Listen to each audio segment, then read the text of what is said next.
This is a drawing I did. This is based on the Babylonian map of the world, which is the oldest known map of the world. It's obviously, it's a cliche. It's in the British Museum, like obviously it is, right? But it's it's a circle with these things coming out of it. Like this is graphically, it's carved into a tablet. But this one is sort of is the world of reimagining. It's a house. Maybe it was another lockdown project. I can't remember. But it's all of the pieces are taken from architectural drawings. We've got a bit of Mies, Tugendhat. We've got a bit of Daniel Libeskind even. We've got a bit of Louis Kahn drawing Scottish castles. We've got a bit of James Sterling. We also have quite a lot of Zaha Hadid. And I brought this along today, and I was like, don't know if this fits. Is it really a collage? And I don't know who it was. Maybe Matt said, oh, let's get these out. And here we have Zaha's, well, interesting.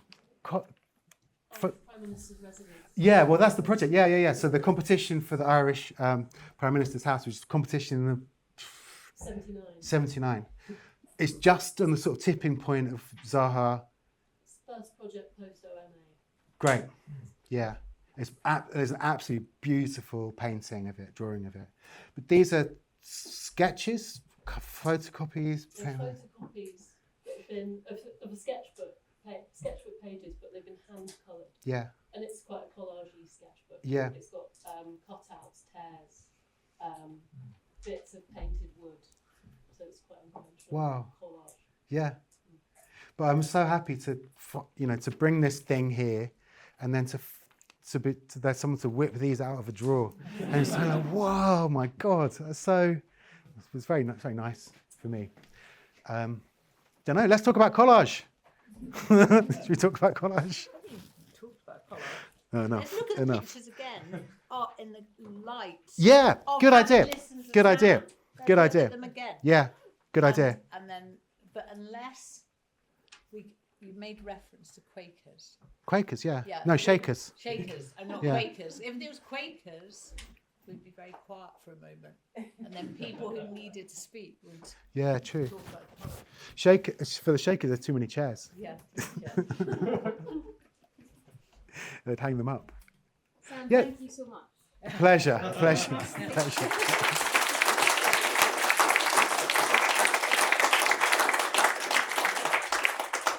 Does anyone have any questions?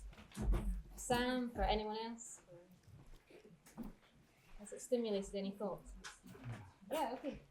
See, coming back. Okay. Yeah, I'm Yeah, coming back. Sure. Yeah. Well, I think this one put up, and I don't know what you said it was, but you mentioned that this was like this moment of collapse.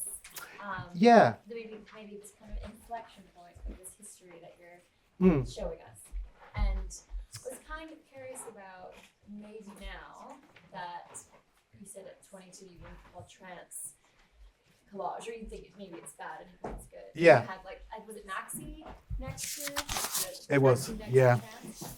And so you've kind of shown this really nice chronology that allows for this kind of moment of collapse where you have Dolly and you have the Barnes and with this drawing, and it seems that maybe your definition has allowed for a lot of shifting towards an at least an aesthetic homogeneity as opposed to like very direct Yes. contrasts.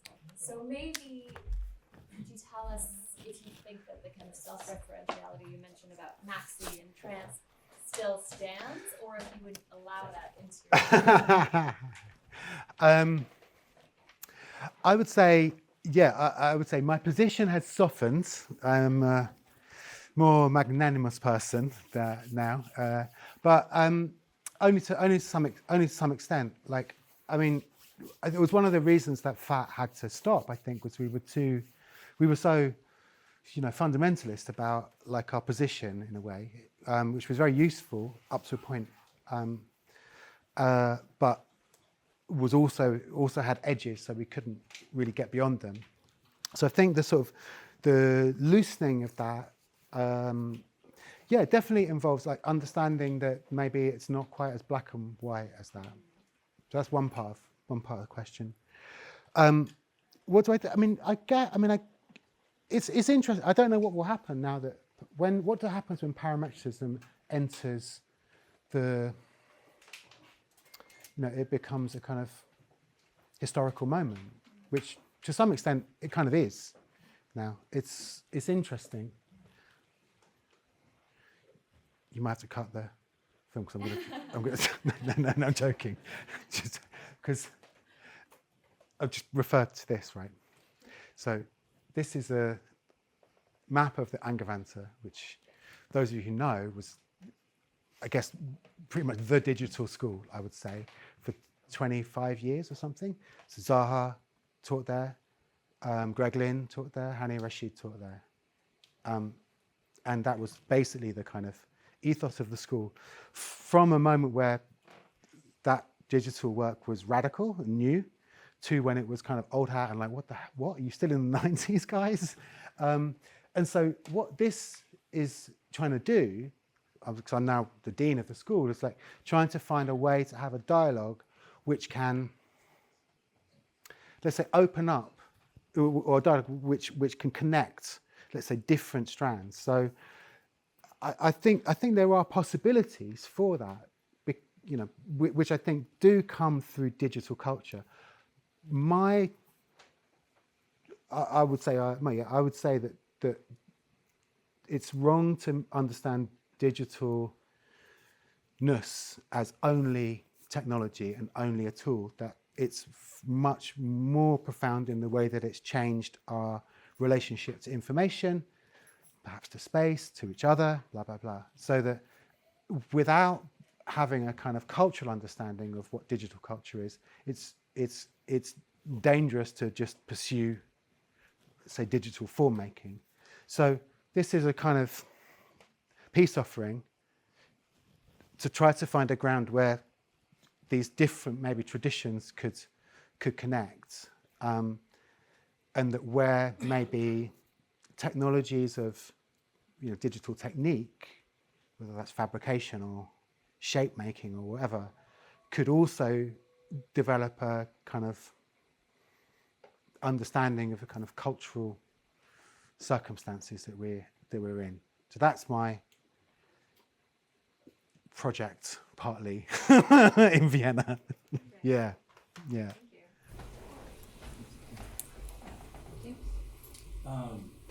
Really great talk. I think I have a question about the practice of reading. Yeah. Collages are fragments of fragments, and if you know where the sources come from, like what you had with De La Soul and Hamilton, then you as an informed viewer can sort of put together a reading. And then particularly Super Studios works, and New York as an example. New York was one panel of, I think, 90 panels of a storyboard for a film. And I think it was the last panel. And there's a lot of text that went with each of the panels of the storyboard. So it went from not only the sketchbook to the storyboard to the photo montage. And then about 10 years ago, I was talking with one of the other protagonists of radical architecture. And he said, the thing about the images is that the images always supported the text. The text was primary, the images were secondary. So if you try and read something like New York without the text, or without the 80 some odd panels that preceded New York, the practice of reading becomes very confused. So like you're reading fragments of something, you don't know the source material, you don't know the critical text that Super Studio was producing at the time. You just have the image. How do you have a critical practice of reading of those types of images? And especially for someone that is a casual viewer. I guess it's interesting. I mean, I guess that's a specific question, but it's also a general question, right? Like, what's our relationship to images? Like, how do we receive them? How do we, how do we read them? And that's clearly getting on the most basic level, more and more difficult to understand its provenance, or whether it's real, or whether a photograph is real or not, all these kinds of things. And I think just the deluge of images as well, like, which was also, it was a crisis in the 60s. It was a crisis in the 20s. It was always seen as like this, how can the human eyeball see this much stuff without going mad? And clearly, well, maybe it wasn't possible. Maybe we did go mad, but I don't know. I mean, in some senses, isn't everything destined to be misread and will end up back in here? Like it's Super Studio now has become a kind of an image which is used. And we've got an example, a very early example here, OMA/Rem Collage. Is this part of Exodus? Part of Exodus. Rem Collage's student project, which clearly is already a few years later, right? Like how long are we talking? I think 2 or 3 years later. 2 or 3 years later, like is already kind of being recycled in a sense, right? Yeah. So yeah, I mean, is it? Yeah, I mean. I'm not looking for an answer. Yeah, what's your opinion of that, of Exodus, like in relation to Super Studio? Well, I know Collage and Natalini had a relationship. They wrote each other. Then? Yeah, actually, it was Collage that invited Natalini to come and visit the Architecture Association, and then Natalini ended up giving a lecture there. Yeah. A couple of lectures there. Yeah. In '72. Uh-huh. And then they kept up the communication for years. I mean, I think it's a very interesting project for London at the time, and I think it borrowed a little bit from a lot of the late '60s visual culture. So Sure. you've got RP Graham, Super Studio, and Authen as sort of like the bigger names. But I think it also borrows from, like, there was a graphic group, I forget where they were in the US, Onyx. And then in the UK you had Street Farmer, you had Ant Farm all around the West Coast. There was a lot of talk about cybernetics and networks. Yeah. And I think part of what's interesting about Exodus is not necessarily the images, but the idea of being prisoners. Yeah. And I think that also comes from the 12 Ideal Cities the Super Studio wrote about, I mean, particularly with Frasnelli. And all of those photo montages are just moments of these cities that they describe. But each city is in itself a prison. So it's the text that really governs why the image is being produced. The image is sort of a critical version of society. And it's that social construct of what Super Studio called destruction of the object or destruction of the system. They didn't appreciate people being complicit with the system, quote unquote. And that's the system of production and consumption. Yeah. So there's the appropriation, I think, but the use of the critical context of the image as part of the text. Mm-hmm. That's interesting. I mean, I always wonder about, like, in if you say, like, in British pop art, you have, like, there's Richard Hamilton and Peter Blake, maybe. And Peter Blake, it's like, everything's fun, cozy, things are stuck on, it's very narrative, it's very complete. And Richard Hamilton, of course, is like, everything's much nastier. Yeah, there's, sometimes there's lots of white space. There's things floating around. It doesn't complete very often. But that's operating not on a narrative level, not on the text. It's happening in the image itself, which for me, I think makes those, I'm a little bit disappointed in Super Studio, because I think there's something in the belief of the the construction of a drawing as something which has enough agency to change the world, rather than being simply a picture of the world. And that's, that would be my, that's what makes an architectural drawing especially unique as a thing, as a device, as a kind of operative, thing you can make, which has repercussions. And the illustration, yeah, I mean, all disappointed with Alberti as well. Like when he describes, he tells you how to draw a perspective, and he says it's like a open, clean or clear window. Clearly it's not. Clearly it's it's an ideological construct about space which can only happen at a certain moment in time and space. And if you only see it as like, oh, that's a nice picture you did, Alberti, well done, like, then it's, then you're then you are complicit. You're swallowing you're not seeing the ideological nature of representation itself. So, yeah, that's my sort of wish for what architectural drawings, how they exist in the world. Yeah. I think you convinced me about sort of collage is everything. Huh. But Great, my work's done. I'll be off then. there's one slide where you put trance music and Zaha. Yeah. I'm just wondering why that's not collage. You did answer that. I mean, the image and the image, that's a form of collage. I mean, they're sort of they're juxtaposed in order to try to make my point. A bit screwed up by my lack of PowerPoint skills.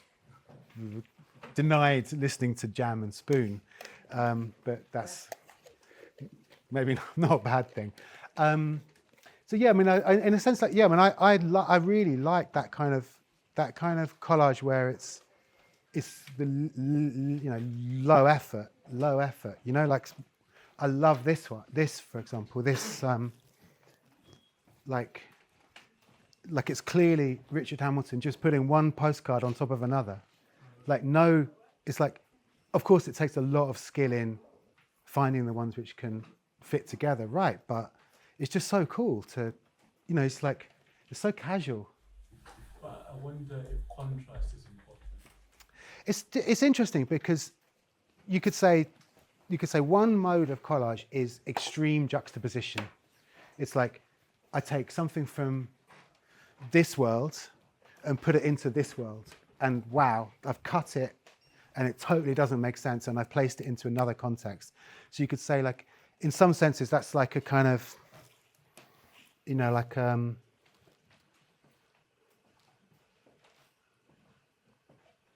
way, this is, punk collage is like, I'm going to put a safety pin through the Queen's nose. That's,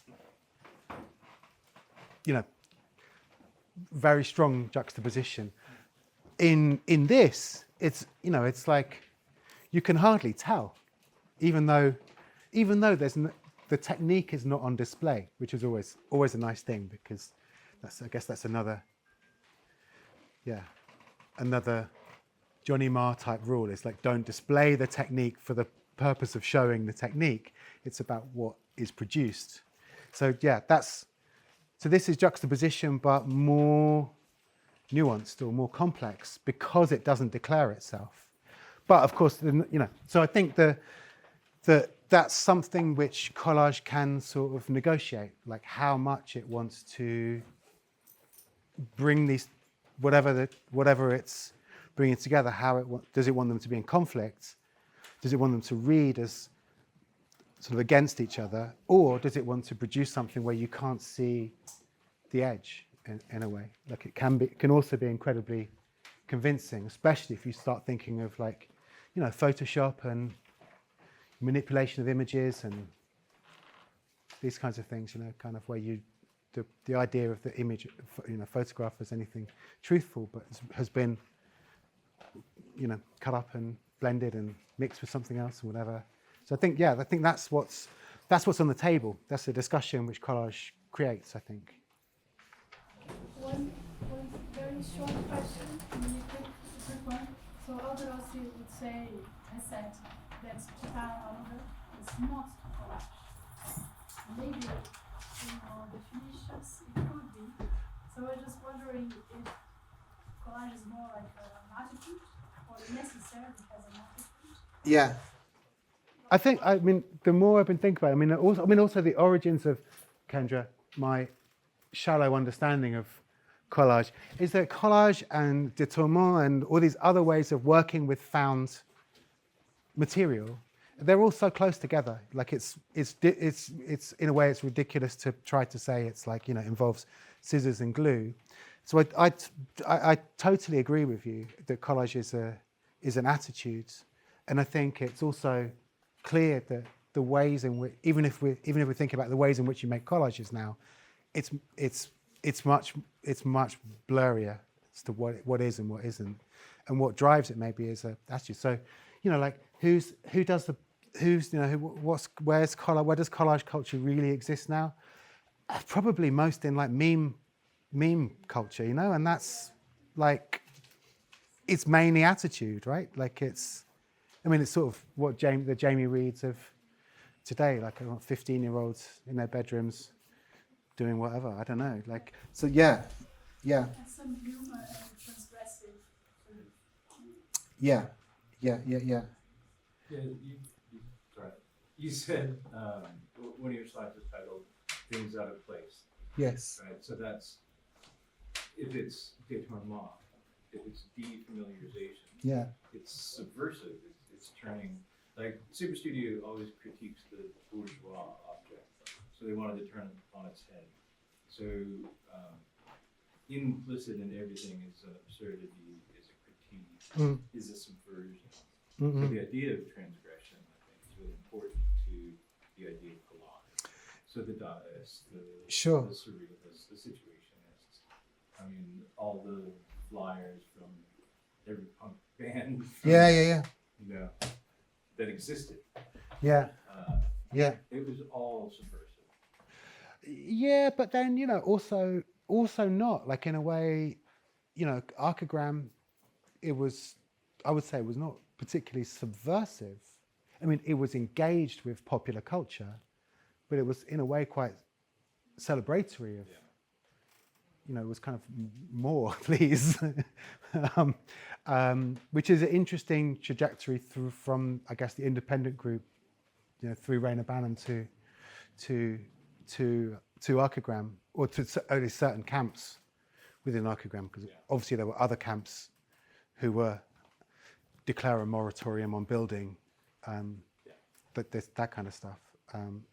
So yes and no, but that's intent, isn't it? Like, I don't think collage necessarily is intrinsically, subversive or resistant or something like that. It's quite, if you look at the memes pumped out by, right-wing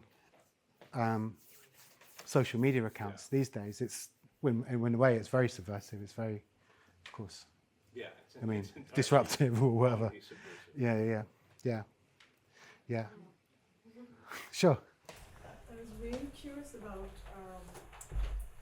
what collage does with communities, because you said something about working with this community. Yeah. And then who's doing the collage, and are they doing it? I guess it was like, so at that time we were doing a couple of projects where we were starting to work with wider communities rather than in kind of more simply defined client bodies. And so one of the ways that we worked came from our interest in, multiplicities of taste cultures, or the interesting combinations of different things which might be put together in someone's life because of their life experience or their background or whatever. And so I think that our sensibility at that point was just a great way to it was a great way to, I think, like understand context. So it was, in a sense, I guess it's a moment where you look around and you think, well, actually, the whole world is collage. Like in the same way that, did I say it in the talk that Richard Hamilton's saying like, okay, everything's made out of consumerism. Maybe he's saying that's bad. I don't know if there's some comment there, probably.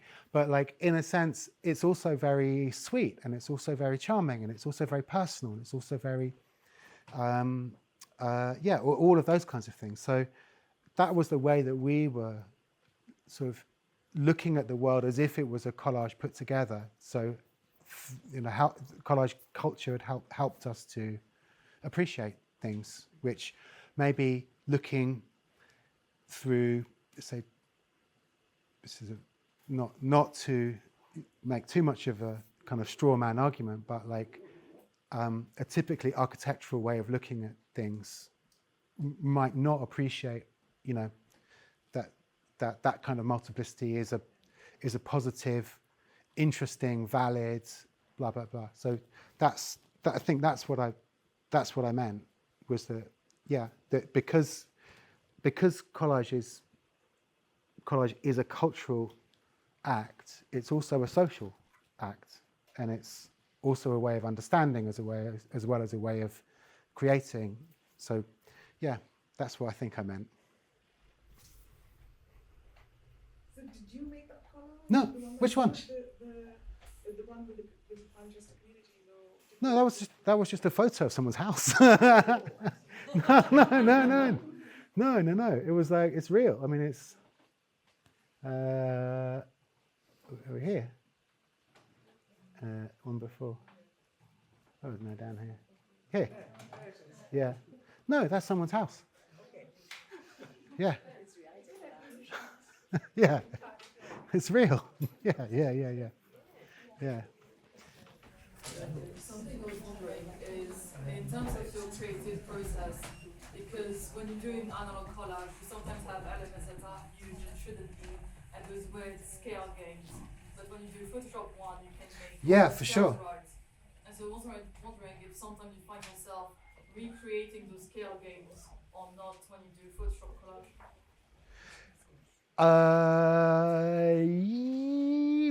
I don't know, actually. I don't know. I'm trying to think. Like,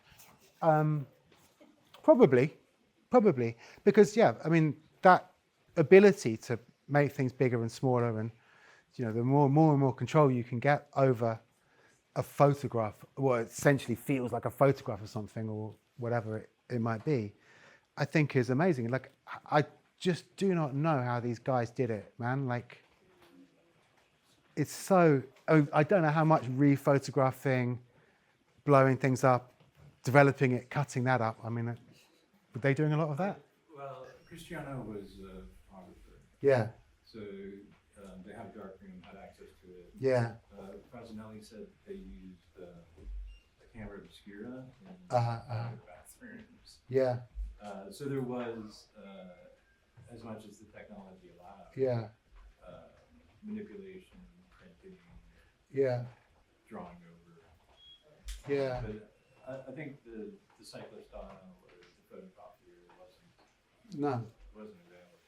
My mum was an illustrator, and she had this machine which was huge. It was like this big, it had a big hood on the top and a glass plate on here which you could put tracing paper.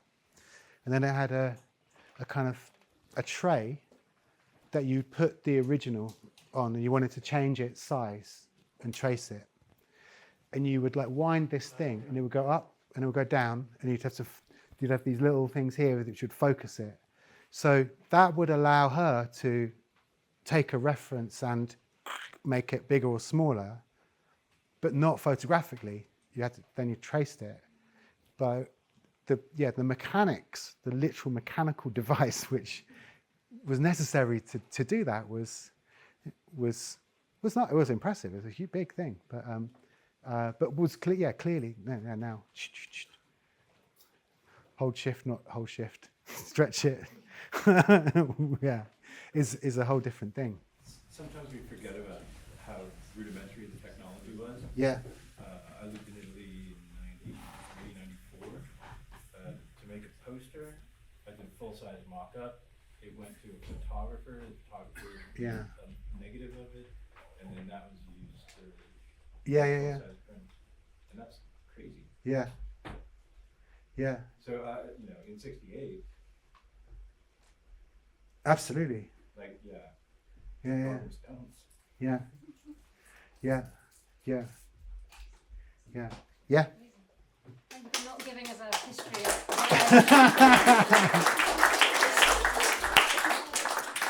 That's next week. Fantastic.